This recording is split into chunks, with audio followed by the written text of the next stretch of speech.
Sénateur Moreau, je tiens à féliciter le gouvernement d'avoir fourni la deuxième liste de projets majeurs au Bureau des grands projets. Je pense à l'installation de gaz naturel liquéfié en Colombie-Britannique, le projet hydroélectrique d'Iqaluit, la mine Sisson au Nouveau-Brunswick, la mine de nickel Crawford, la ligne de transport d'électricité de la Côte-Nord, la mine de graphite. Je crois que les Canadiens veulent voir avancer ces initiatives favorisant la prospérité.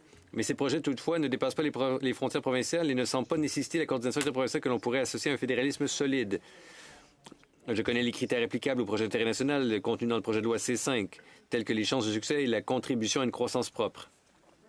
Afin de confirmer qu'il ne s'agisse pas de choisir des gagnants et des perdants de façon aléatoire, mais bien de respecter des critères équitables, pouvez-vous nous en dire plus sur les seuils à atteindre et sur la manière dont ces projets y parviennent? En réponse à votre question précise, le Bureau des grands projets travaille concert avec les provinces, les territoires, les peuples autochtones et l'industrie pour identifier ces projets porteurs qui offriront les meilleurs rendements pour les Canadiens. Il faut que ce soit des projets d'intérêt national, intérêt déterminé à la lumière des 5 facteurs qui se retrouvent dans le projet de loi auquel vous avez fait référence.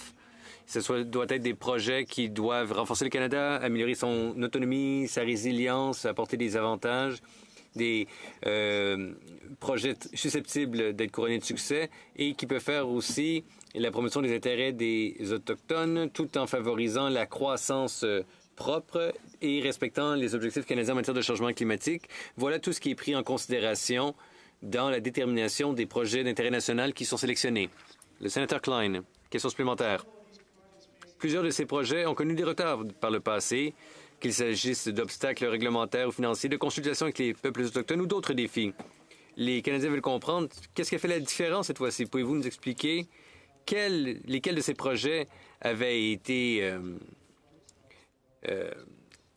connu des retards par le passé et pourquoi, là, on parvient à contourner les écueils?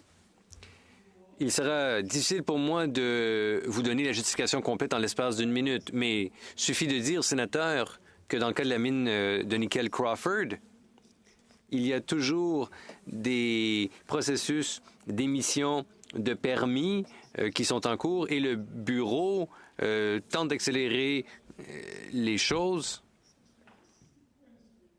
pour qu'on agisse de façon concomitante et non pas de façon subséquente, qu'on agisse en même temps et non pas en séquence.